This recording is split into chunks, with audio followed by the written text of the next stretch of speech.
asalaamaaleykum wa rahmatullah maa ngi nuyu jiital sama nuyu honorable député Ndiallo Bathily di ci teg son adjointe madame Hawa Tall di kontaan si ñëw bi ñuy agsi fii si kër gi tey fekk ñu ñuy def suñu premier anniversaire bu génération la case émergente di rafetlu lool seen teewaay kontaan ci ñëw nañu visiter nañu xool def nañu état des lieux donc daal sant naa leen gërëm naa leen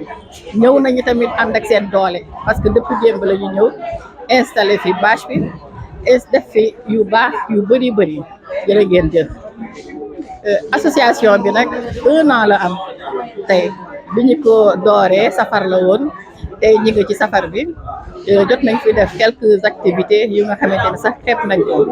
mais door moom mooy doolu léegi jëkk nañu fi def distribution des kits scolaires la mairie aussi jàppoon si ñu ëlbati pour def nettoyage général du quartier koñ bi yëpp ñu defar que bale ba mu set defar def nañ fi aussi nettoyage des lieux de culte def nañ fi aussi fête des le 8 mars journée internationale de la femme def fi aussi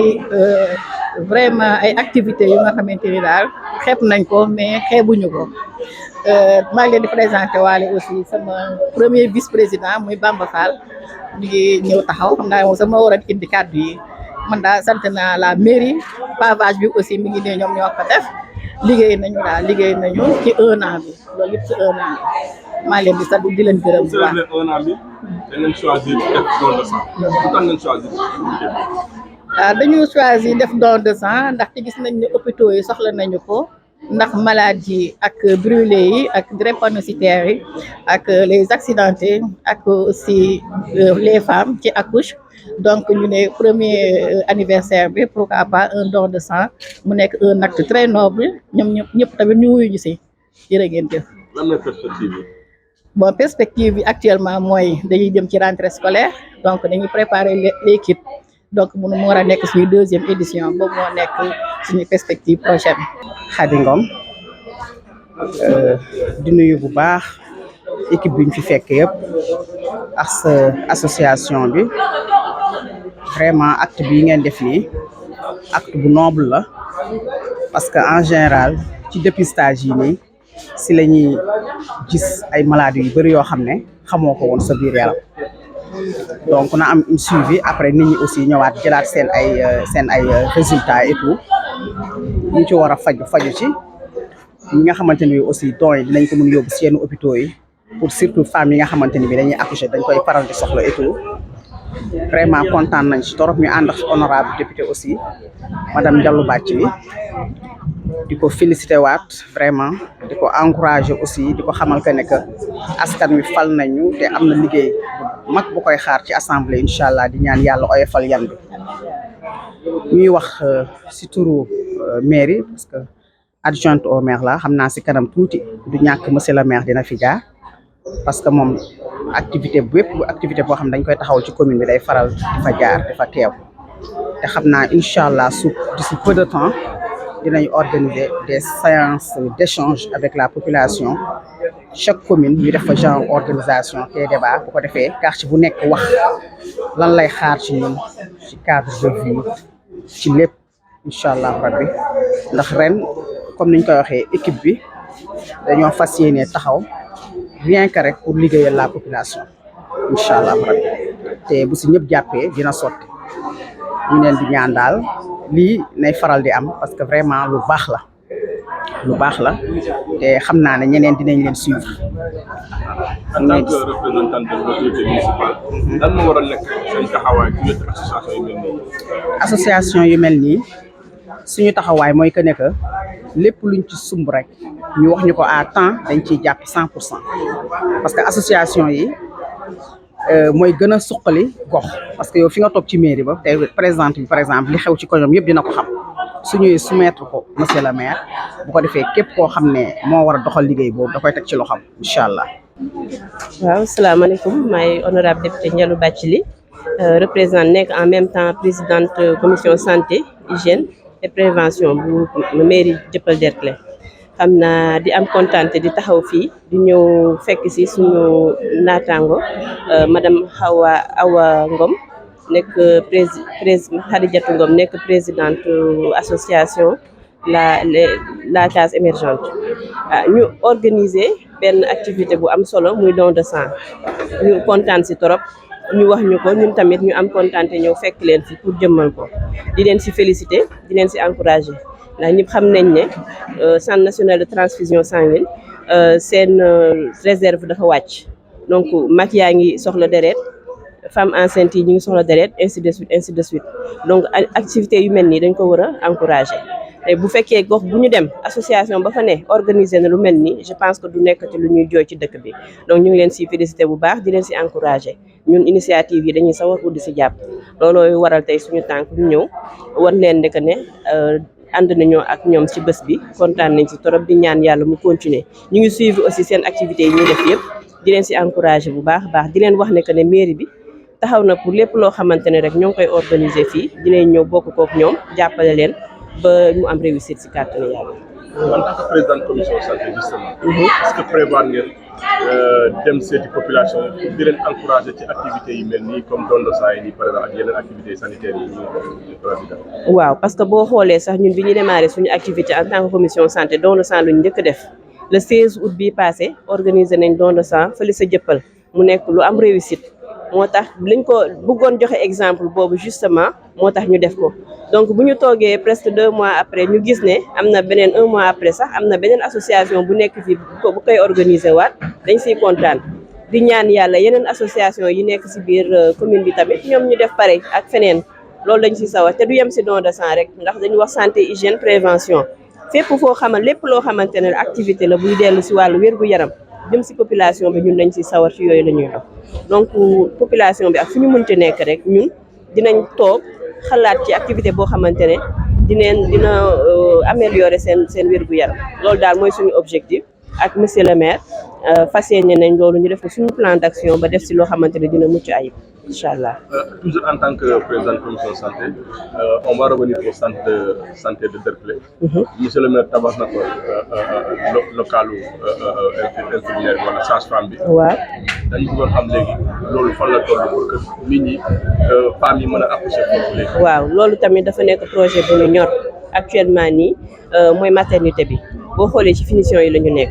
ak matériel yi nga xamante ne moom lañ fa war a def ndax ñëpp xam nañ ne maternité du lu tuuti. war nga fa def ci matériel loo xamante ne ku ñëw di accoucher foofu la ma war a fekk ak sécurité ba mu war a am dina ko àndal donc ci loolu la ñu nekk pour finaliser ko pour mu mën a démarrer incha allah te am nañ yaakaar ne incha allah balaa at bi di jeex incha allah dinañ ko eggali su ko defee li nga xamante ne mooy suñu objectif te mooy suñu famille mën di ñëw di fa accoucher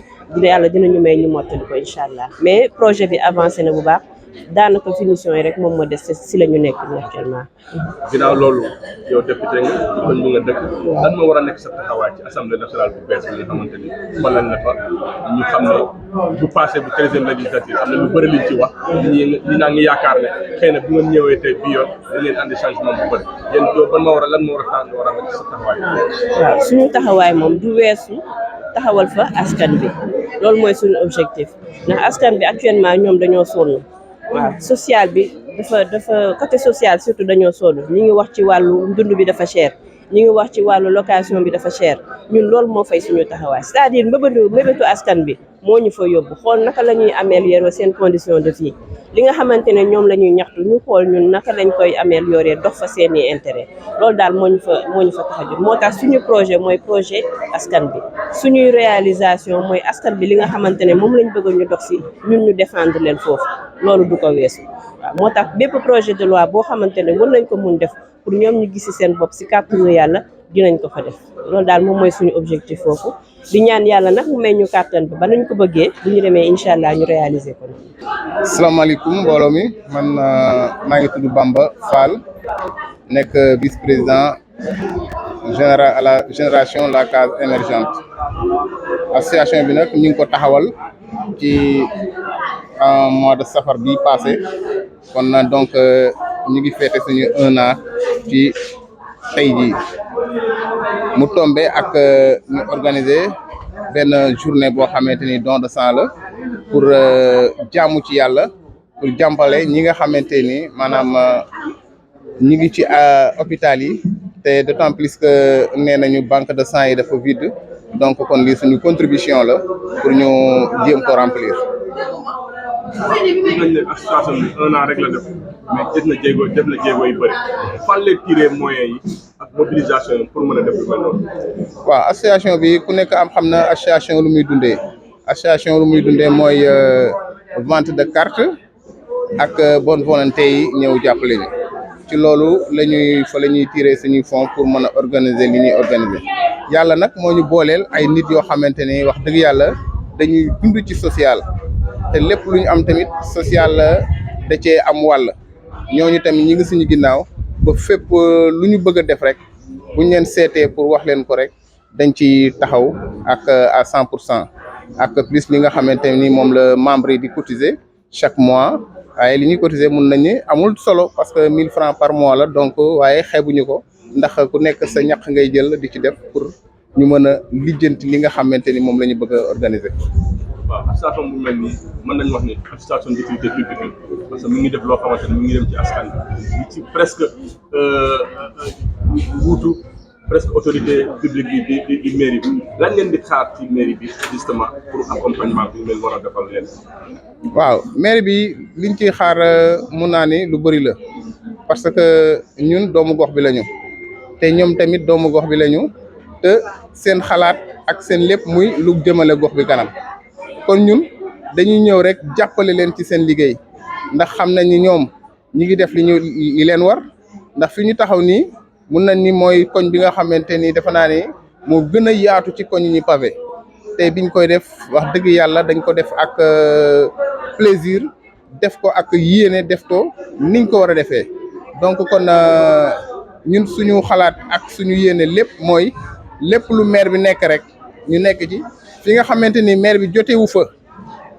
te mu nekk ci biir koñ yeeg ci biir kii ñu fexe ba maire bi jot ci loolu luñ ciy def ñu ànd ceeg moom waaw loolu daal la ñu xam ni tamit mooy suñu yéene daal ci commune bi di leen ñaanal liggéey bi nga xamante ni moo nekk ci seen mbagg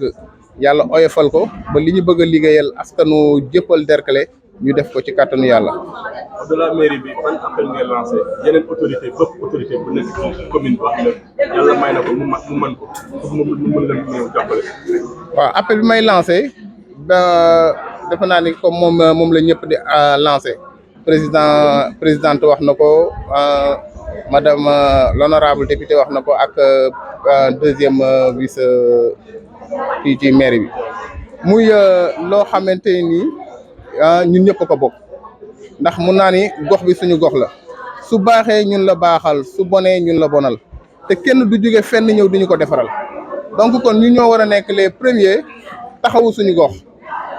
muy lépp loo xamante ni lu fi mairie bi war a def la bu ko gisul ñun suñu rôle mooy fexe ba xam loolu lan la ñëw yegge ko ànd ceeg moom tamit pour ñu def loolu ngir seen liggéey mën a jëm kanam. salaamaaleykum wa rahmatullah maa ngi nuyu ñëpp di sant ñëpp ci invitation bi ngeen ma defal jaarale ko ci présidente bi madame Ngom ak le vice-président monsieur Fall ak tous les membres notamment aussi monsieur Ngom ak monsieur Ndaw qui est de la communication donc maa ngi leen di sant ñeen ñëpp di fi teew tey pour wax leen de notre côté en tant que président de l'association sénégalaise des volontaires du sang bu hôpital principal. Je suis Arthur Bey, donc le président. Alors, importance su don de sang dafa doon loo xam ne ñu bare dañ ko réeree mbir. Le don de sang, non seulement ça sauve des personnes, c'est benn poche de sang rek mën na sauver ñetti nit. Vous vous rendez compte, une dame qui est à la maternité door a accoucher wala un accidenté yàlla tere mu gaañu soxla du sang ñu war ko jox du sang amul sang ba kooku gaañu xam nga loolu c'est la responsabilité de toute la population. Responsabilité wu population tout un chacun ku nekk war na bàyyi xelam ci loolu ci ñaari cas yooyu c'est 2 cas minimum compté wu ma yeneen pathologie yi nga xam ni da nga ñëw di def opération wala ñu defal la yeneen intervention médicale ba pare ñu soxla sans du am waxuma compté wu ma yooyu mais j'ai compté les deux cas accouchement ak accidenté xam nga loolu kenn du ko prévoir mën nañ programmer une opération mais kenn mënul programmer benn accouchement difficile kenn mënul programmer itam un accidenté doo wax ni suba dina am accident ba nit am ci ay blessures yooyu yëpp donc les 2 cas font que boo mayee sa deret cas yooyu bu amee immédiatement mën nañ jël ci banque de sang bi jox ko ki nga xam ni moo ko soxla alors beneen avantage bi ci nekk non seulement yaa ngi sauver des vies mais aussi yow sa bopp booy joxe pour les hommes booy joxe tous les 3 mois yaa ngi defal sa bopp bilan tous les 3 mois boo koy def yaa ngi defal sa bopp bilan gratuitement pourquoi parce que boo joxee sa deret balaa ñu koy jox keneen il faut ñu analyser ko seet d'abord ndax amul dara et ensuite yow bu fekkee ni yàlla tere am na lu nekk sa yaram dañ lay woowaat dañ la def nañu analyse sa sang gis nañ lii ak lii ak lii ak lii ñu jël la en charge ko avantage la boo naroon na dem fay un médecin pour ça va te coûter cher alors dans ce cas-là wala bu nekkee jigéen tous les 4 mois parce que ñoom elles ont une particularité tous les 4 mois parce que ñoom dañuy gis mbaax et tout ça donc tous les 4 mois ñoom jigéen ñi ñu dem maye alors dans ce cas-là aussi boo demee ñu defal leen analyse kii yeeg yooyu tout ça balaa ñu koy stocké dans les banques de sang dinañ def analyse xool ndax dara nekku ci ainsi de suite bon non seulement yooyu yaa ngi jaamu yàlla parce que yaa ngi sauver nit mais aussi yaa ngi def acte boo xam ni vraiment kenn mënu ko fay jusqu'à présent tubaab yi les scientifiques yu gën a kawe dans des pays les plus développés kenn mësul dégg kenn mësul gis usine buy defar deret amul à part subhanahu wa taala bi nga xam ni moom moo nu sàkk may nu ñuy dund defal nu suñu biir yaram muy deret muy daw suñu biir deret suñu biir yaram donc par conséquent loolu doon na nekk na importance boo xam ni billahi bu ko nit ñi xamoon tous les 3 mois wala tous les 4 mois bu fekkee ne jigéen la dañuy dem dans une banque de sang soit nga dem CNTS wala nga dem hôpital principal boo fa demee nii dinañ la accueillir jàppale la informer la sensibiliser la pour nga mën di joxe deret parce que c'est un devoir civique un devoir boo xam ni vraiment nit ñi buñ ko xamoon dinañ ci taxaw guddi ak bëccëg yaa ngi sauver des vies ba pare yaa ngi faj sa bopp bi mooy li ma wax léegi dinañ la defal bilan gratuitement da nga seet un bilan médical boo ko naroon a fay dem ñu jëlal la tuuti deret analyser ko nga fay si lu bari pour set sa wér gu yaram. ba léegi noo gisee association bi seen initiative voilà ñu def don de sang bi def ko seen anniversaire. Très bien kooku c'est une particularité lu tax mu nekk particularité c'est parce que ñu bari seen 1 an bu seen anniversaire bu ñëwee ñu ngi xalaat organiser sabar ñu ngi xalaat organiser des ay xumbaay maanaam ay nurole affaire yi tout ça mais lii bu amee ngeen ñëw def un acte de don de sang vraiment lii kenn mënu ko fay lii maa ngi leen di ñaan muy président et tous les responsables de l'association tous les membres même responsable yi buñ ko naree fàtte sax bu desee 2 mois ngeen commencé léegi anniversaire bi jot war nañ def acte de don de sang comme ça au moins le président le compte sec te mu nekk Andobes l'association nationale des volontaires des donneurs des bénévoles du sang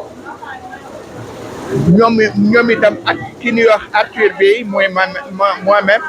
nekk hôpital principal nu mën a xam et puis jël suñu disposition utal leen des partenaires utal leen des gens yoo xam ni dañuy dimbali ñi nga xam ni dañuy maye seen deret donc par conséquent li ngeen di def lu rafet la bu leen ko bàyyi mukk jamais de la vie bu leen ko bàyyi chaque année bu desee 2 mois rek informer leen les gens man bi mu ko yëgee yàggul donc ça fait 3-4 jours enfin moins d'une semaine quoi donc ñu ngi leen di encourager bu baax association La Case ngeen servir aussi d'exemple à toutes les associations ñu bañ a def rek anniversaire bu ñëwee ñu def ko ay xumbeelu lii moo ëpp important parce que vous sauvez des vies. dañuy dellu sant yàlla subhaanahu wa taala ci xéewal yim ñu defal nii waaw ndax lii ci ay xéewalam la bokk ndax ay doomi quartier bi ñoo nekk fii volontaire kenn joxu leen dërëm ñu jël seen tuut dajale di organiser lu mel nii te mu nekk loo xam ni lii xam nga Maxtaar fekke nga ko ca jumaa ja bi may annoncé wax naa ni yàlla dafa wax ni képp koo xam ni fexe nga ba sewee benn bakkan mi ngi mel ni sewee nga humanité bi yëpp waxuma nag lii nga xam ni mën nañ ci sewee ay bakkan te ñun ñëpp la war nag xam nga dafa am loo xam ni l'islam mi ngi koy tuddee fardu kifaaya mooy su néew tëddee wala nit gaañu tànk néew bi jëlewuñ ko fa communauté bi yëpp la war ñoo war toppatoo néew bi ñoo ko war a sàng ñoo ko war a dem suuli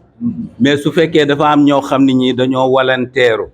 de jël néew ba sàng ko yóbbu ko mu wàcc ñi ci des wàcce waa quartier ba ak jullit yëpp waaye su fekkee amul ñu ko def ñëpp ñooy am bàkkaar lii itam yéen ñi ci walanteeru ak ñi ñëw sacrifier maye ñoo sewee ñi ci des waaye suñ ko deful woon ñun ñëpp ñooy am bàkkaar parce que bu ñu nekkee ci àdduna bi di dund yàlla dafa wax ni nañuy dimbalante ci lépp nag yàlla mu ni wa taawanu alal birri wa taqwa lépp loo xam ni lu baax la di jëf ju rafet na ngeen ci dimbalante jàppalante ci loolu ay alxuraan la mu ni ngeen dimbalante it ci wàllu jaamu yàlla julli yeeg koor yeeg yooyu kon lii sax la jëkk a tudd dafa jëkk a tudd jëf yu rafet yi soog a tudd sax côté jaamu yàlla gi kon war nañ ci bàyyi xel bu baax ndax yàlla dafa wax ni doomu aadama mooy sama représentant ci kaw suuf ñun ñëpp kenn génnu ci ku ci ne jàppal ni sa bopp yow représentant yàlla nga ci kaw suuf amul mag amul ndaw individuellement ñëpp ku ne représentant yàlla nga ci kaw suuf ndax bu yàlla wàccul di régler dara moom daf ko bàyyeeg nit ñi bi mu leen joxee responsabilité loolu la wax ni dama teral doomu aadama ñun ñëpp dégg nañu wala xat karam naa bani aadama waaye teraanga ji mooy li responsabilité bi la yàlla jox nga nangu koo assumer nangu koo def waaw kon yéen li ngeen def nii moom laa wax ma ni teggil ngeen gàcce ñeneen ñi ci des ñëpp waaye bu fekkoon kenn defu ko ñun ñëpp ay am gàcce puisque lii loo xam ni day ñu ci sewe ay bakkan ak loolu lu jara bàyyi xel la waaw su ko defee ñun dañ leen di ñaanal yàlla kay yàlla kàttanal leen ci lii wóor na ma ni moom li ngi jëf ji moom yàlla dina leen ko fay waaye ñi ñaan yàlla mu dolli leen kàttan dolli leen dimbal ba lii waxuma mu yem fi waaye at mu jot ngeen mën ko defaat bu gën a rëy bi ngeen ko doon def yàlla defal leen ci ndam defal leen ci succès waa suñu fierté la ci gox bi ci koñ bi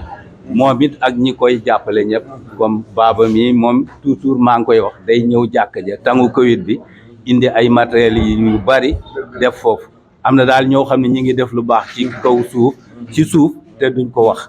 waaw ki nga xam ni nag mooy DG itam Ababacar Sadikh Bey moom itam yëg nañ yu bari yu muy def moom buggul a feeñ sax waaye yu bari ñun dinañ koy yëg waaw ñu bari dinañ ñu koy jottali moom it am na yéene bu rëy bu mu am ci gox bi ñu ngi koy ñaan yàlla mottalil ko eggaleel ko yéeneem may ko it mu bokk ca autorité yi gën a kawe ci dëkk bi waaw loolu daal moo doon kàddu yi xale yi itam ñu ngi leen di gërëm bu baax jeunesse bi ndax lu ñu def mu réussir rek ñoom la ñun ay màggat lañu mënatuñu dara waaye ci ñoom la ñuy appuyer kon nag ñoom jeunesse boobu ñooy yaakaaru réew mi ñoom it nañu xam responsabilité bu tegu ci seen kaw lii moom lañ leen soxlaa defar bañ a yàq waaw bu nañuy defar lu yàqu sax ñu defar ko wala luy bëgg a yàqu sax ñu taxaw ci loolu jeunesse bi ñoom ci loolu lañ leen di ñaax waaw kon yal na yàlla jàppale leen ñoom itam eggale seen mébét yëpp ak seen projet yu baax yëpp waaw ma jox Maxtaar mu sànni ci ay kàddu. kon asalaamaaleykum mbooloo mi xam naa ne man kàddu yu ma ci sànni damay fekk si rek imam Kabir Gaye li mu wax moom muy imaamu Castor Nord man may délégué tudd Maxtaar Jaxate nekk délégué de quartier bu Castor Nord li imam wax rek moom laay dëggal Xadi ak la case muy kuréel bi nga xam ne ñoo féete si cité bi bokk ci cité ci quartier Castor Nord ñun dañ leen di sant di leen gërëm ndax seen taxawaay macha allah sant nañ ci yàlla bu baax a baax comme ni ko imam waxee ñoom ku mel ne Xadi modérateur la mun nañ ne mi ngi taxaw fi imam taxaw mi ngi taxaw fi délégué de quartier taxaw tey li mu def suñu quartier bi dafa rëy man dama toog di ko sant di ko gërëm parce que tey dafa def retrouvaille amul kenn ku des si quartier bi amul parti politique parce que léegi la fi njalu jógee suñu nouvelle député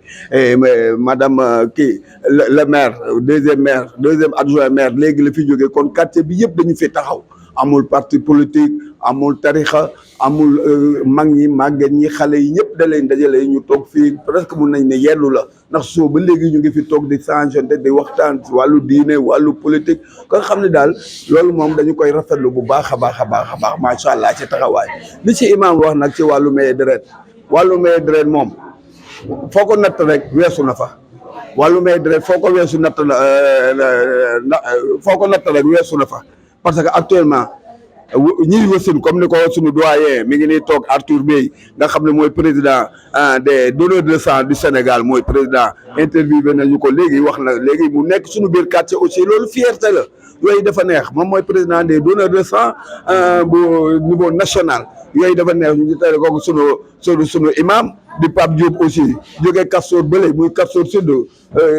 fii sax la dëkk mais yitteem yëpp ci Castor bële la mais macha allah di defar yooyu yëpp dañ koy rafetlu li ci imam wax nag ci données du sang gis nga ku ko màcc xam lu mu saf actuellement accident yi nu mu bëree wasin yi nu mu bëree ñi soxla sang au Sénégal ni mu bëree te boo demee fële da ngay yéemu doo fa gis benn position man daf ma dal man sama jabar dafa diabétique fa xaftalu ci baaraamu déey di ma ko nëbb ba baaraam bi def gangrène mu koy nëbb ba gangrène bi di yéeg ma koy hospitalisé bi biñu ma ne kii dañ koy amputé parce que gangrène bi yéeg na man defe woon naa ne baaraam bi rek la ñu kii mais manque de sang tax na gangrène bi di yéeg te gangrène dafa gaaw a yéeg gangrène bi di yéeg mais manque de sang dama mujj ñaan man tamit dama def SOS mbokk yi ak mbokk pas-pas yëpp ñëw fekk ma fa ñuy maye sang ñëpp fekk ma mais ñu ngi ko mujjee amputé après genou bi la ñu ko mujjee amputé pour te dire que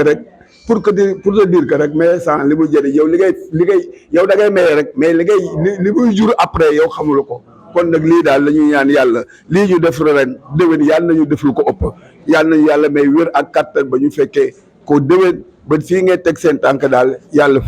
fulal lu ko ba ci kanam a kanam a kanam wasalaam. asalaamaaleykum wa rahmatullah ñu ngi leen nuyu di leen ziyaara di leen baal xaq di leen baal fa tabarakallah di yëkkati kaddu yi nga xam ne maa ngi koy jéggalu di ko teg ci kaddu suñ kilifa gi nga xam ne àdduna ba pare mooy El Hadji imam Kabir Gaye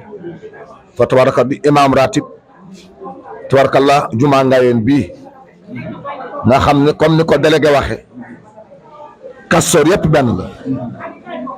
moom bu toogee toogal na képp koo xam ne imaam nga fii ci gox bi ndax loolu la yàlla dogal kon bu toogee fii moom imaam Kabir Gaye bu àddoo àdduna la ñëpp fa tabarakallah kon mu nekk loo xam ne sant yàlla comme ni ko délégué waxee loolu rek moo ci am toll nañ foo xam ne Kastoor fu waay toog rek yaa toogal ña ca des loolu la yàlla dogal moom mi ni mu toogee ni la fi toogal képp koo xam ne imaam nga ci gox bi tabarakallah yàlla na yàgg délégué it moom it nekk délégué boo xam ne délégué bu mat délégué la ndax lan foo gis imam Kabir ma nga ci wetam foo gis Kabir moom mi ngi ci wetam ñoom ñaar duñ tàggoo ca loolu nag loolu mooy responsabilité ba tax na kon lii nga xam ne moom la soxna Xadi Ngom taxawee ak ñi mu àndal yàlla na yàlla jëme ko kanam fa tabarakallahu ndax yamuñu ci lii rek lu nekk seen loxo nga ca comme ni ko délégué waxe sànq barke dem leen jóge juma Kastoor dafa investissement boo xam ne juma ji soxla woon nañ ko trop ku ne xam na ne juma nawet ni muy mel rawatina bu jógee marché ku ne xam na ne muy méttee ak nan koy nettoyé kafa ne guddi ak bëccëg mais taxul mu arrivé ba mu xaw a set barke dem ba mu fa ñëwee ak kuréelam ñëw laaj lu soxla le samedi le dimanche le lundi ñu ñëw am ñim àndal ñëpp ëndaale seen matériel yëpp yendu fa ci wàllu góor ñi ak wàllu jigéen mu jiite leen ñu nettoyé douche morgue ba fa tabarakallah biir jumaa ji tapis yëpp ñu nettoyé ko fa la nekk ba 14 heures bàyyi fa ay matériel ci wàllu eau de javel ay omo yëpp ñu bàyyi ko fa ba léegi mu kay nettoyé loolu lay jëfandikoo ba léegi kon loolu sant yàlla la ca it du lii rek bu école di waaju ubbi lu man dina ko ci ndimbal ak leneen ak leneen kon na nga ko ñaanal yàlla subhanahu wa taala mu sàmm ko ca àggale léppam ak ñi koy jàppale ñëpp nag ndax lu mën a doon rek kenn mënul dara kenn li naan benn lam du yëngu moom loolu moo ko dal ñi ko jàppale moom lu man nag ñooñu la ñoom it ñoom ñëpp nag xam na loolu xam na ne am na njiit moom it xam na ne am na ñu ko ñu nekk ci ginnaawam te loolu mooy àndandoo ku nekk gis sa bopp kon yal na yàlla dogal lii at mu jot ñu taxawe ko fa tabarakallahu di ñaanal imam mi yàlla may ko fan ak gudd ak wér juma Kastoor ñu ngi lay nuyu di la gërëm li dale ci imam tabarakallah Seck Ndiaye Pouy dafa wér di mi ngi lay nuyu di la ñaanal seen yëngu ci wàllu jumaa ji ak ci wàllu gox bi xam nañ ko yëg nañ ko yal na yàlla jàppale leen ci barke Yonent bi sallallahu alayhi wa sallam di ñaan yàlla gox bi yàlla fi yàlla dooli jàmm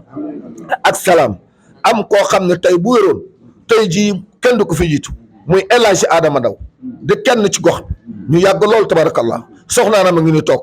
fa tabarakallahu muy soxna saw mii toog fu ñu ko gis rek buñ ko gisee moom mel na gis nañ ko yàlla na yàlla dolli wéram ak mboole seen nit feebar ci gox bi yëpp suñu yaay ji ci biir yàlla na yàlla dolli suturaam dolli wéram lépp moom la nun bana amee 18 ans 20 ans di ñëw ci kër gi melul woon nii fa tabarakallah sama yaay laxasu ku ñëw mu teral fu waay jóge ci àll mu teral kon tey lu mu am ci teraanga rek ci moom la yàlla na yàlla dolli ki wér ak kattan ak mboole seen soxna yi fi nekk yëpp jarbaat yi doom yëpp yàlla mën na ko kii nag moom dafa dara njukkal ndax ba mu dalee maye deret ba am ci cër hôpital principal jox ko comment dirais diplôme du tey carte ma ngi nii carte baa ngi nii ndax yàgg jox man boole ko ci doyen li muy artiste Sadikh Bey di kenn ci Kastoor di kenn ci mag ñi way juróom bokkoon ci mag ñi ci wàllu gox bi ak ci wàllu jumaa yi tabarak ca lam taxawul yëpp mi ngi ko taxaw moom mii kon moom yàlla doole wéram ak kattanam tabarakallah di nuyu baaba mi moo ku taxaw la comme ni ko imam waxee ba Covid ba mu passé jàkka yi moom moo waroon di ubbi jàkk moom moo wër jàkka ju ne mu nettoyé ko ak ña moo àndal placé ne taxawe ba tabarakallah Covid bi jeex kon baaba moom ñu ngi koy ñaanal di ko ñaan yàlla mu dolli ko wér dolli kattanam ak mboole seen ñu fi toog tuuti yëpp di nuyu soxna Ndoy mi madame Ndoy mi agsi fa tabaraka ñu ngi koy nuyu di kenn ci Kastoor ma tabaraka ak mboole seen ñëpp allahumma salli ala sayyidina muhammadin wa sallam bàjjene gox yi ñu ngi nii toog ñu ngi leen di nuyu di leen ziara allahumma salli ala sayyidina muhammad Arthur tabarakallah wa taala wa barakatuhu sànq rek def naa benn interview ginnaaw bi imam waxee délégué bi wax imam Pape Diop itam wax macha allah li ma si doole rek mooy sensibilisation képp ku fi ñëw na nga wax sa morom bi nga xam ni gisuloo ko fii nga wax ko importance su don de sang nuy bàyyi xel si soxna yi nga xam ni dañuy mujj hôpital am complication soxla deret nu bàyyi xel ñi nga xam ni dañuy def accident de la route bu nu amee blessure nu war a soxla deret nañ leen bàyyi xel te loolu bés bu nekk mu am bés bu nekk mu am man mi dal na ma am analyse yu moo doon def yóbbul ko sama docteur ma ne xaaral ma jàll banque de sang bu hôpital principal bi ma demee dama yëg si rek nu ne ma président Bey ñëw na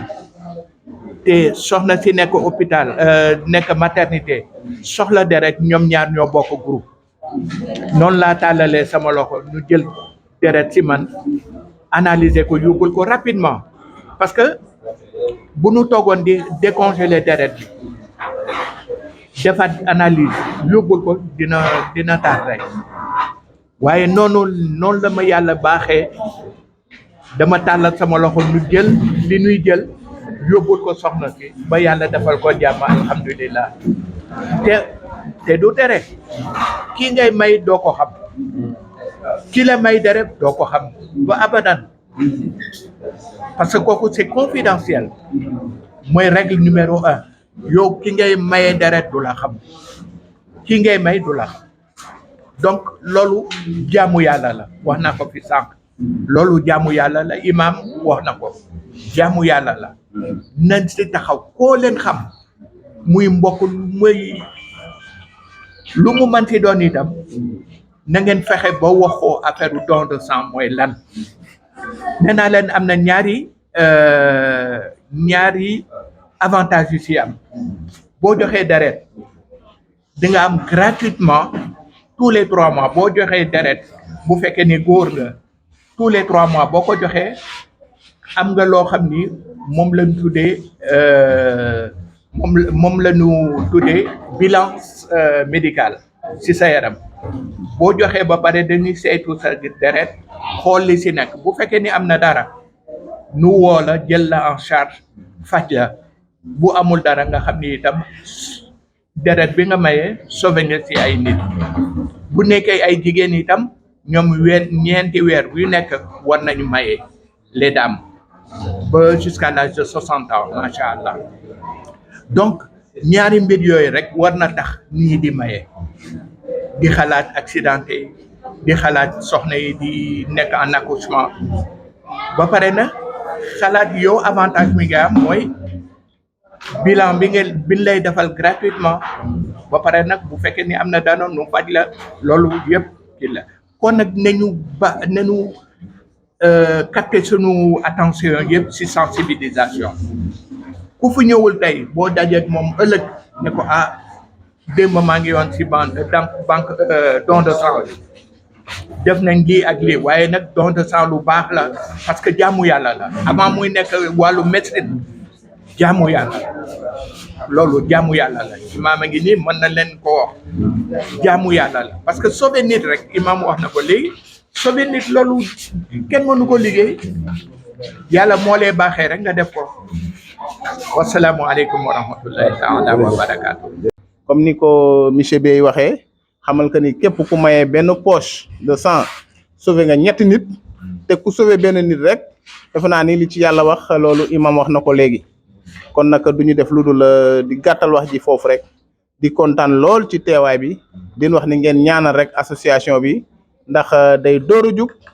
atum yàlla dong la am te bu ñu sañoon lépp lu ñu song rek dañ koy daan ndax loolu rek moo ko tax a jóg fexe gox bi nekk ci jàmm nit ñi nekk ci jàmm te it képp ku ñëw fii tamit naw ñu jërë ngeen jëf. asalaamaaleykum wa rahmatullah ñu ngi leen di ziyaara yéen ñëpp di leen nuyu yéen ñëpp kenn ku ci ne ci turam ak santam di gërëm ñëpp di gërëm imam muñ fi fekk ak suñu kilifa ñu imam Diop ak imam Gaye ñoom ñëpp ñu fi fekk ñëpp ñu ngi leen di gërëm di leen sant ñu ñëw nag ci turu madame Bey suñu présidente madame Bey jabaru monsieur Aboubacar Sadikh Bey ñu ñëw ànd ak Adja Fatayi ànd ak madame Aïdara ànd ak Adja Ndiaye ñu ñëw tey rek madame Bey yónni ñu ñëw tey ci bésu Khady la case lañ koy wax macha allah Khady dañoo kontaan ci moom macha allah bi mu ñëwee yàgg na yàggul ndax tey mi ngi féete 1 an lii dafa neex te ni mu ko féetee nii def ko ci don de sang bi nga xam ne lii nga xam ne dafa yitteel Sénégal ñun xam nañ ci dara te temps yi dafa nekk rupture mu def ko nii macha allah fi mu ko defee def ñu gën a neex macha allah imaam yi toog muy def don de sang kon fi mu ko jëlee dafa rëy ci ñun madame Bey yónni woon ñu ci moom ndax ku baax la Khady macha allah waxam da nga ciy jëli da nga ciy jëriñu ñun ñoo bokk ak moom nekk ci femme leader yi mais macha allah cat ci ba mu ci dalagul dañ koy ñaanal yàlla li mu apporté ci femme leader yi lu ñu nekk moo ci jiitu moo ca gën lu ñu woote moo ci jiitu moo ca gën ndax ak mbooloom bi nekk ci ginnaawam moo tax tey ñu bàyyi lépp ñëwal ko fajar mooy 25 moo tax ñu bàyyi suñu lépp ñëw parce que moo ñu ko ji moom mii moo ñu ko ji lu ñu xewle suba ba ngoon moo ci gën moo ca jiitu macha allah ak waxam ju rafet ak jëfam ju rafet dañ koy ñaanal yàlla rek lii mu sumb yàlla na nekk lu bëree ci moom ci barke Seydina Muhammad sallallahu alayhi wa sallam kontaan nañu madame Bey kontaan na monsieur Bey kontaan na ñoo ñu yónni woon tey jii ñun ñii membre yi ak staff bi kontaan nañ trop Khady ñu ngi lay ñaanal yàlla vers de l'avant yàlla yokk yëpp ci barke Seydina encore Muhammad kontaan nañu Khady jërëjëf. asalaamaaleykum wa rahmatullah maa ngi nuyu mbooloo bi yëpp di kontaan lool ci seen teewaay di jiital na ci nuyoo bi kilifa yi nga xamante ne ñëw nañu ci don de sang bi muy imam ak ñi mu àndal ñëpp waa femme leader yi nga xamante ne aussi ñëw nañ fi madame Bey Aboubacar Sadikh yónni leen ñu ngi leen di nuyu di leen dalal jàmm ak képp koo xamante ne rek bokk nga ci association bi sympathisant yi bureau beeg tout le monde maa ngi nuyu damay bañ a guddal torop wootee ñu wuy si la yombul association bi nga ni daaw lañ ko créé woon li waral création bi nag Aboubacar Sadikh Bey la moom moo fi ñëw seet si Khady war ko jàppale ci li muy yëngatu aspect politique ñu ne pourquoi pas créer une association mu bañ a nekk rek yëfi politique ñu yaatal ko gox bi yàgg nañ fi man kër gii laa juddoo te am naa plus de 50 ans kon loolu du tey démb la waaye kenn daanu woon dem presque si kenn à part ñetti kër yi dend wala ñeent te gox bi am 35 maisons biñ ko xaymaa loolu la ñu wax ñu ne 35 maisons nag lépp ay potentialité la ay góor ay jigéen ay mag ay ndaw ay borom xam-xam ñëpp ci biir pourquoi pas fédérer ko ndax mu am lu ci génn loo xamante ne dina jëriñ gox bi muy lépp luy wàllu sécurité luy wàllu salubrité luy wàllu santé waaye tamit économique képp ku fi nekk ci gox bi di yëngatu yaa xam gerte caaf ngay jaay wala lu mu mënti doon wala da nga yore sa entreprise nan la association bi mën a def ak yow ba nga gën a suqaliku ñu ne duñ yem ci loolu tamit war nañ def ay journée de sensibilisation don de sang malheureusement Sénégal bokk na ci dëkk yi gën a néew ñuy maye deret loolu c'est reconnu mondialement te pourtant ay nitu diine ñoo fi nekk ñu am diine muy chrétien muy musulman ñëpp xam nañ sauver doomu aadama lu mu amee dayoo imaam wax na ko léegi kon nit ñi buñ dul maye xëy na ñàkk am information bi moo tax dañuy ragal xamuñu li ci nekk yëpp non seulement am na aspect côté médical bu am doole ndax deret bi ngay maye loolu noonu dafa am solo yow ci sa bopp day sa deret di renouveler waat am loo xamante ne dafa war a génn ñoom buñ ko jëlee dinañ ko càmbar xool ndax duñu jël rek dem maye ji ko dinañ ko seet pendant 15 jours ñu doo ko dem di may jox keneen xool ndax baax na ndax am na feebar man personnellement sama chauffeur man dem na maye deret transfusion sanguine ñuy mayewaat deret beneen jamono ci sama côté entreprise mu dem di maye ñu ne ko yow mënoo maye xaaral convoqué ko fekk dafa amoon feebar boo xamante ne non seulement mënul maye waaye bu ko fajulee mën na ko yóbbu ci cancer ñu teg ko ci yoon ba faju na ba fu mu nekk ni macha allah dara jotatu ko loolu maye deret bi mu maye deret moo ko defal loolu kon lépp njëriñ la booleeg deret kenn du ko jaay kenn du ko jënd am na nag ñu may dégg ñuy wax loolu ndax Ousmane Thiam photographe ne dama bëggoon dajale photographe yëpp ñu maye deret mu am ku fa wax non non non wóorul gars yi dañ koy jaay ji Guinée Bissau mën a ko jaay lan deret ak organe humain kenn du ko jaay dañ koy maye te ñun amuñu sax lu doy bay maye man dama am doom yi faral di hospitaliser mais musuma dem hôpital ba génn fa te waxuñu ma madame woowal say mbokk ñu dem maye ji parce que y a pas assez de poche ci banque ba chaque jour am na ñuy accidenté ñu leen di war a may deret chaque jour am na ñuy accoucher soxla deret wala ñu am ay feebar yoo xamante ne maladie du sang la kon ñu ngi ñaax askan bi ñu gën a góorgóorlu ci maye deret jigéen ñi tous les 4 mois boo nekkul ci période mbaax nampaloo feebaroo mën nga dem maye ji bu dee góor c'est tous les 3 mois te xam naa ne li ci imaam wax li ci nekk ci ay asanat kenn xamul nu mu toll li mu am ci ay loo ngëneel ak loo xamante ne ndax li ngay sauver nit bu waroon dem yàlla tere nga may ko deret bu mu toogaat foog naa loolu yàlla sunu borom du ko bàyyee noonu waaw kon ñu ngi sant ñëpp di gërëm ñëpp di wax waa association bi ñu gën a góorgóorlu parce que li ñu kalan agenda bi gudd na fan yee rek dem nañu nettoyer juma Castor dafa war a continuer ñu ngi jëm ci ouverture des classes daaw defoon nañu ay distribution de kits scolaires incha allah bu si yàlla àndee dinañ ko defaat ay programme lañ mbooloo nag mooy doole ndax loolu Khady mooy présidente bi moo ko initié mais bu amul woon mbooloo bu nekk si gannaawam dooleel ko jàppale ko fu mu wootee ñu ñëw taxaw loolu du ko mën kon nag di ñaaxaat ñëpp rek ñu gën a góorgóorlu di la sant nag bu baax di la gërëm ci sa taxawaay yow Khady du ma mën a wax ci yow nag lu sori ndax dañoo bokk ndey ak baay dafay xaw a compliqué waaye nit ku baax nga ñu ngi lay ñaanal gudd fan ak wér di ko ñaanal association bi yëpp di ko ñaanal sa bureau VP Bamba mee toog ak ñi nga xamante ne lu xew ñoo ngi ci keroog bi ñuy pavé fii ñoom ñi ñoo doon togg chaque jour di jox ñuy pavé chaque jour ñu collecté koñ bi xaalis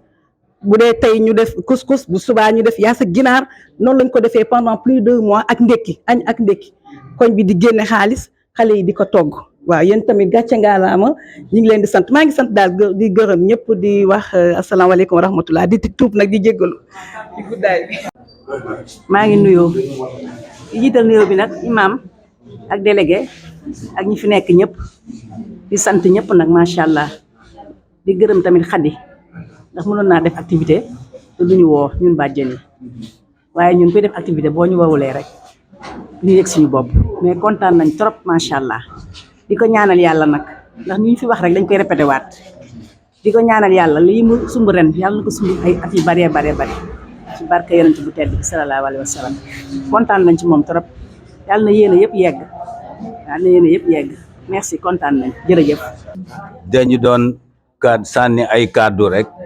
encouragé ñi doon def jëf yu baax yi waaye yéen ñëpp bu ngeen fi jógee. kii wax na ko ni sensibilisation mooy yéen ñëpp nañu nekk ambassadeur bàjjenu gox yi ñu ngi nii ñëpp ñu gën a tasaare mbir mi gën a ñaax nit ñi ci lii parce que man ci diiru minute yi ma fi toog rek xam naa fi lu bari dégg naa fi lu bari sëñ Bey mi musuma xam sax ni yore na njiit yooyu ndax ca jàkka ja wax dëgg yàlla ñu mën nañu seede ak njullitam ca jàkka ja toujours fa lay jullee juma ak yu bari waaye ñu fa jullee heure yu bari kon moom xam nañ ko sax ci wàllu diine l'islam lii laa xamuloon waaye kon man jëlee naa fi xam-xam bu bari ndax musuma def xutba ci affaire maye deret wala yu demee noonu waaye dig naa leen loolu bu soobee yàlla dinañ ci gën a wax gën a ñaax nit ñi ci loolu waaw kon dañuy gërëm ñëpp ci turu ñëpp wax dëgg li ñu bëggoon a dégg ci Khady dégg nañu ko ndax li dal Daba moo ma dal ci moom ba mënuma àgg fenn fi waaw ndax loolu la yàlla dogal waaw ndax kër gi dama cee bokk waaw su ko defee waaye li ma bëggoon dégg naa ko li ñu bëggoon dégg ci délégué de quartier dégg nañ ko li ñu bëggoon dégg ci baaba dégg nañ ko bàjjenu gox yi équipe bi yëpp xam nga médecins yi ñu nga fële ñoom ñëpp ay volontaire lañu ñoom Pape Diop mi yow xam nañ rôle bi ngay suyee ci jàkk ji ak yëpp kon yéen ñëpp rek ku ñu tudd sa tur ak ku ñu tudd sa tur yàlla xam na ñëpp waaw lu ci waay yëngu mu néew mu bari yàlla nee na fa man yaxmal misqaala zarratin xayran ku def lu baax lu day ni pepp mën nga ni doomu taal rek lu day ni pepp doomu taal yàlla neen di nga ko fekk ci sa téere jëf ëllëg waxuma nag jëf ju réye nii kon yàlla na ngeen ko muurloo loolu laay wax waaye lii moom yal na yàlla may leen ngeen organiser ko ay yoon mu gën a yaatu yàlla eggale ci seen mébét faj ci seen aajo ku fi teew rek ak ku amoon yéene teew te mënoo teew sax yal na yàlla faj aajo ñëpp waa ñi tawat yàlla saafara leen ñaam projet yàlla ubbi leen ci seen projet yi ak yëpp waaw réew mi itam yàlla def fi jàmm def ko ci ñëpp waaw man daanaa tooñ béyee ni sax waaye fi mu ne moom dootuma leen wax dara waaw parce que xam naa ni moom kon li ñuy consommer ci ceeb beeg mburu mi ñu ngi koy maye fële fachal kon fa tabarakallah ñu ngi leen di gërëm kon ñu def fatiha alam nasara salaatu bu waay man rek ñu dugal lépp ci biir waaw ak rahmaan rahim alhamdulillahi rabbil alamin arrahmani rahim maliki yawmi din iyyaka na'budu wa iyyaka nasta'in iyyaka na'budu wa iyyaka nasta'in ala qada'i jami hawaijina الظاهرية والباطنية والحسية والمعنوية إياك نعبد وإياك نستعين على شفاء جميع أمراضنا الظاهرية والباطنية والحسية والمعنوية إياك نعبد وإياك نستعين أن تفتح لنا أبواب الخيرات والفتوحات والبركات والنفحات والرحمات برحمتك يا أرحم الراحمين اهدنا الصراط المستقيم صراط الذين أنعمت عليهم من النبيين والصديقين والشهداء والصالحين وحسن أولئك رفيقا ذلك الفضل من الله خير المغضوب عليهم ولا الضالين آمين سبحان ربك رب العزة عما يصفون وسلام على المرسلين والحمد لله رب العالمين jërë ngeen jëf. salaamaaleykum wa rahmatullah waa dafa am ay diplôme yu ñu bëgg joxe pour suñu imam ak pour association bi ak yenn nit yoo xam ne tamit jël nañ leen ñu taxaw ak ñi ñu pare na ñi ñu maree na woon yëf bi moom nañu bëgg jox ñu koy commencé si imam Kabir Gaye moom mooy suñu imaamu gox wax dëgg yàlla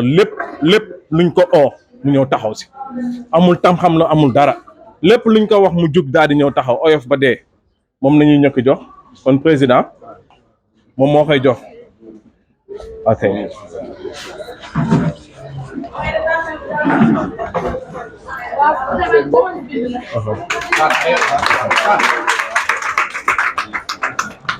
voilà léegi bi si topp mooy association bi si boppam la case émergente moom nañ koy jox kan moo koy nangu suñu vice présidente moo koy nangu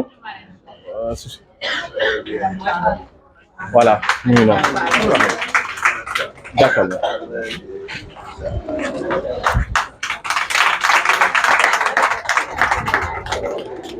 ok bu si topp nag mooy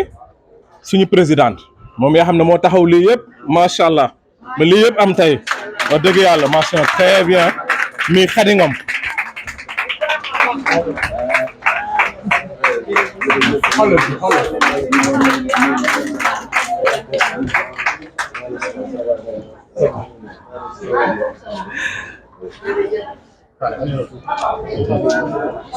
voilà léegi ki si topp nag mooy góoram te topp si moom rek mi suñu vice président VP Bamba Fall moom tamit yaa xam si dara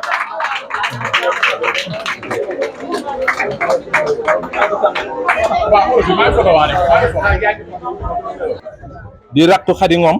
topp si moom wax dëgg yàlla taxaw lépp muy Daba Ngom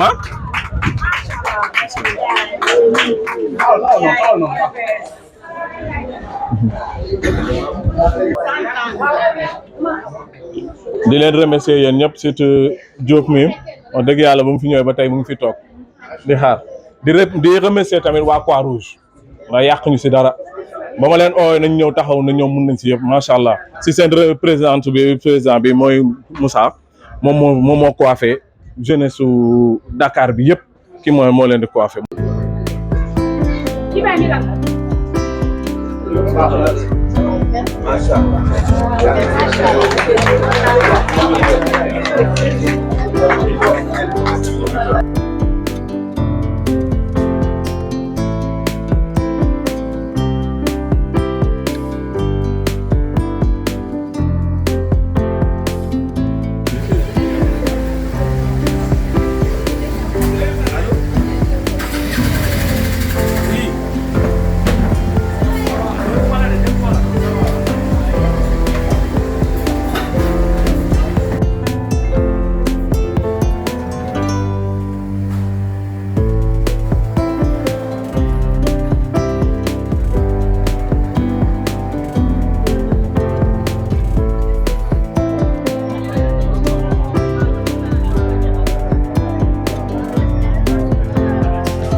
waaw asalaamaaleykum waa commune de Dieuppeul-Derklé man la Nawel Gueye di chargé de mission directeur général du port autonome de Dakar nekk en même temps chargé de la cartographie des cellules du mouvement GSE mooy génération Sénégal émergent teewal ko fii ànd ak suma natango yi nga xam ne suma xarit Ablaye Faye yore logistique bu GSE bi nekk aussi ndaw yi jàppale DG si liggéey bi donc ñu ñëw fii tey la case émergente à Castor représente ci DG fekk suñu grande sœur Khady Ngom ak waa këram nga xam ne vraiment dañu seen taxawaay fii ci biir Castor képp gis nañ ko taxawaay bu rafet la moo tax fu mu woote lépp lu ñu jàpp rek dañ koy bàyyi ñëw fekk si ko loolu moo waral directeur ne ndagam mënumaa ñëw mais fexe leen ba yéen ngeen dem ngeen teewee ci don de sang bi don de sang nag ñëpp xam nañu lu baax la c'est vraiment c'est la santé c'est vraiment lu am njëriñ la si parce que bon en tant que ancien sapeur-pompier je sais que accident yi am ci dëkk bi bëri na te perte de sang bi bëri na donc lii ñuy ñëw def ni acte de noblesse la acte la boo xam ne dina mën a jàppale ñi nga xam ne ñi ci hôpitaux yi soxla deret vraiment Khady ñu ngi lay gërëm di la sant ci initiative bu rafet bi nga xam ne moom nga def nii ci Castor te duñ ne gulet parce que yow ci loolu rek ngay dox macha allah jërëjëf. xanaa waaw di dellu di santaat suñu borom bi. maa ngi nuyu kenn ku nekk sa tur ak sa sant di gërëm imam Gueye bi fi jógee léegi dem ak chef de quartier Makhtar Diakhaté ak Bilal Diop ak délégation yi ñu àndal yëpp ñu ngi noonu di doog a génn ci jataay bi maa ngi sant yàlla bu baax a baax ndaxte lii am tey ji mu nekk premier anniversaire su fekkente nekk Nawel Gueye dafa ñëw ak Ablaye Faye ak Madické ñu ñëw fekk fi madame Aydara fekk fi Adja Fatou Taye fekk fi Adja Ndiaye waaw fekk fi Maguette Thiam damay kontaan lool ak Fatou Ndoye SG Fatou Ndoye damay kontaan lool ndaxte association bi ñëpp xam nañ ne que liñ ko tax ñu créé ko mooy passage yu DG fi ñëwoon seet suñu waxtaan ak ñun ba mu ñu waxtaanalee xam ne mën nañu jógee A dem B ñu xool ne lépp looy def kenn ku ne di ko def su ko ñëpp defee si lay ëpp réussite ci loolu la ñu créé association bi boobu ba léegi nag ñu ngi nekk di def ay jéego mais lépp rek lu may wax dama ko koy gërëmee ndaxte moom ba mu ñëwee septembre mu nekk safar nii dañ cee teg première organisation événement distribution kit scolaire loolu lañ ci jëkk a teg mu jàppale ñu si ñu daal di dellu defaat nettoyage général moom ak Ndeye Khady Sène ñu jàppale waat ñu si jox ñu logistique bu doy keroog kii moo ko jiite Ablaye Faye mii ñu ëlbatiku papa Adama Ndaw ne man de benn soxla kese laa am muy jumaa ji ku ma ci dimbali rek ma jël